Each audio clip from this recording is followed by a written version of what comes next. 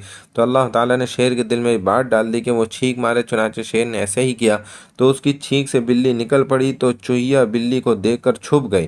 ایک دوسری روایت میں مذکور ہے کہ نبی کریم صلی اللہ علیہ وسلم نے فرمایا کہ جب نوح علیہ السلام کو یہ حکم ہوا کہ آپ جانوروں کے ہر جوڑے کو کشتی میں لے کر سوار ہوں تو آپ علیہ السلام نے عرض کیا کہ میں شیر اور بکری کے ساتھ کیا سلوک کروں، اسی طرح بھیڑیا اور بکری کے ساتھ اور کبوتر اور لومڑی کے ساتھ کس طرح نباہ کی سوچوں۔ تو اللہ تعالیٰ نے وحی کی کہ نوح، ان تمام جانوروں میں عداوت دشمنی کس نے پیدا کی؟ تو آپ نے جواب دیا کہ اللہ نے۔ اس پر اللہ تعالیٰ نے ارشاد فرمایا کہ پھر میں ہی ان سب میں ایسی الفت محبت پیدا کر دوں گا کہ یہ ایک دوسرے کے لیے ضرر رساں نہیں ہوں گے۔ خواب میں شیر اور اس کی تعبیر۔ خواب میں شیر دیکھنے کی تعبیر سخت گیر، ظالم، زبردست اور اپنی قوت کے بلبوتے پر حکمرانی کرنے والا بادشاہ ہے جس کی دستبرد سے نہ دوست محفوظ ہوں اور نہ دشمن۔ اس کی تعبیر کسی دشمن کا غلبہ بھی ہے اور شاید شیر کا خواب میں دیکھنا موت پر بھی دلالت کرتا ہے کیونکہ شیر روحیں قبض کرتا ہے۔ ہو سکتا ہے کہ خواب میں شیر کا دیکھنا مریض کی شفا یابی پر بھی دلالت کرتا ہو۔ بس جو کوئی شیر کو خواب میں اس طرح دیکھے جہاں سے شیر اسے نہ دیکھتا اور دیکھنے والا بھاگ کھڑا ہو تو وہ کسی خوفناک صورتحال سے نجات پائے گا اور اسے اللہ تعالیٰ کے اس قول کے مصداق حکمت، حکومت اور علم حاصل ہوگا۔ قول باری تعالی ففررت منکم لما خفتکم فوہب لی ربی حکما وجعلنی من المرسلین۔ اور اگر خواب میں اس نے اپنے آپ کو شیر کا سامنا کرتے ہوئے اور اس سے بھاگتا ہوا دیکھا تو اس کی تعبیر یہ ہوگی کہ اسے کسی با اختیار انسان کے ہاتھوں دکھ پہنچے گا، پھر وہ ہلاکت اور بیماری سے نجات پائے گا۔ جس نے خواب میں یہ دیکھا کہ شیر نے اسے پچھاڑ دیا ہے لیکن مار نہیں ڈالا تو اس کی تعبیر یہ ہوگی کہ اس شخص کو دائمی بخار کی بیماری لاحق ہوگی، کیونکہ شیر ہمیشہ بخار میں مبتلا رہتا ہے جیسا کہ پہلے ذکر ہو چکا ہے۔ یا اس کی تعبیر یہ ہوگی کہ خواب دیکھنے والا قید ہوگا، کیونکہ بخار مومن کا قید خانہ ہے۔ یا ممکن ہے کہ شیر کا خواب میں کسی کو پچھاڑنا بیمار ہونے پر دلالت کرتا ہو۔ اگر کسی نے دیکھا کہ خواب میں اس نے شیر کے بالوں، ہڈیوں یا گوشت سے کچھ لیا ہے تو اس کی تعبیر یہ ہوگی کہ اس کو کسی بادشاہ کی طرف سے یا کسی دشمن سے مال ملے گا۔ جس نے خواب میں اپنے آپ کو شیر پر سوار ہوتے دیکھا اور اپنے آپ کو خوفزدہ پایا تو اس کی تعبیر یہ ہے کہ وہ کسی مصیبت میں گرفتار ہوگا، اور اگر اس نے اپنے آپ کو بے خوف پایا تو اس کی تعبیر یہ ہوگی کہ وہ اپنے کسی دشمن کو مغلوب کرے گا۔ اور اگر اس نے خواب میں شیر کو پریشان اور تنگ کیا اور خود اس سے خوفزدہ نہیں ہے تو اس کی تعبیر یہ ہوگی کہ وہ دشمن کے شر سے محفوظ رہے گا۔ اگر کسی نے شیر کو لوگوں پر حملہ آور ہوتے دیکھا تو اس کی تعبیر یہ ہوگی کہ بادشاہ رعایا پر ظلم کرے گا۔ جس نے اپنے آپ کو خواب میں شیر کا سر کھاتے دیکھا تو اس کی تعبیر یہ ہوگی کہ اسے حکومت ملے گی۔ اور اگر کسی نے اپنے آپ کو شیر چراتے دیکھا تو اس کی تعبیر یہ ہوگی کہ وہ کسی ظالم بادشاہ سے دوستی کرے گا۔ اگر کسی نے شیر کے بچے کو گود میں لیتے دیکھا تو اس کی حاملہ بیوی بچہ جنے گی، اور اگر اس کی بیوی حاملہ نہ ہو تو اس کی تعبیر یہ ہوگی کہ وہ کسی امیر کے بچے کو گود لے گا۔ یہ تعبیر ابن سیرین نے کی ہے۔ اگر کسی نے شیر کو اپنے سے ملاقات کرتے دیکھا تو وہ بیمار ہو جائے گا۔ اگر کسی نے یہ دیکھا کہ شیر نے اسے مار ڈالا تو اگر وہ غلام ہے تو آزاد ہو جائے گا، ورنہ اسے بادشاہ کی جانب سے خوف اور خطرہ لاحق ہوگا۔ خواب میں شیر کی آواز یا دھاڑ بادشاہ کی طرف سے دھمکی کی طرف اشارہ ہے۔ اگر کسی نے شیر کو اپنے ہاتھ سے اٹکیلیاں کرتے دیکھا تو اس شخص کے ہاتھوں عجیب و غریب باتیں سرزد ہوں گی، یا ممکن ہے کہ اس خواب کی تعبیر کسی دشمن پر غلبہ پانا ہو۔ دوستوں ہمارے چینل پر اگر آپ نیو ہیں ضرور ہمارے چینل کو سبسکرائب کر لیں، ویڈیو کو لائک کریں، بیل آئیکن کو پریس کر لیں تاکہ نیو آنے والی ویڈیوز آپ کو فرصت میں مل سکیں۔ والسلام علیکم ورحمۃ اللہ وبرکاتہ۔